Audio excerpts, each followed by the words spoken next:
আল্লামা সাঈদী বলেছিলেন, যারা মুসল্লিদেরকে পিটাচ্ছ, আলেমদেরকে ধরে ধরে জেলে নিচ্ছ, মুসলমানদের উপর জুলুম করছ, মনে রেখো সবাই আসবে এমন এন্দুরের গর্ত খুঁজে পাবা না পালাবার জন্য। ঠিক এই স্বৈরাচারের ব্যাপারে তাই হয়েছে। বাংলাদেশে তাকে আশ্রয় দেবে এরকম কোন মানুষ ছিল না, কোনো মানুষ ছিল না। আল্লাহ তাআলা ওয়াদা দিয়েছেন বিভিন্ন জায়গায়, ফানজুর কাইফা কানা আকিবাতুজ জালিমিন, জালিমদের সাহায্যকারী দুনিয়ায়ও নাই, আখিরাতেও নাই, তাদের সাহায্যকারী কোনো জায়গায় নেই।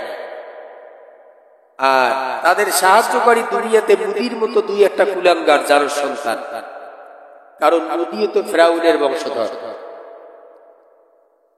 সম্মানিত ভাইরা, অহংকারের পরিণাম, যারা অহংকার করে আল্লাহ তাদেরকে সম্মানজনক লাঞ্ছনা দান করে, যেটা শেখ হাসিনাকে দান করেছে। স্বামীর পেটনে কিছু মহিলা আছে, স্বামীর পেটন সহ্য করতে না পেরে বাচ্চা ছেলে মেয়ে রাখিয়া নিজের জীবন নিয়ে দৌড় দেয় না?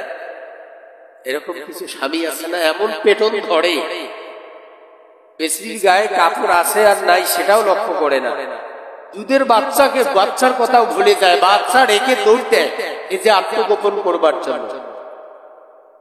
এদেশের জনগণ এমন জায়গা যাচ্ছে, এমন খেপা খেপছে, শেখ হাসিনা তার ছেলে মেয়েগুলিকে রেখে লেজ উঠিয়ে খাবারও সময় পায় নাই, পালাবার দিশা পায় নাই, চলে গেছে।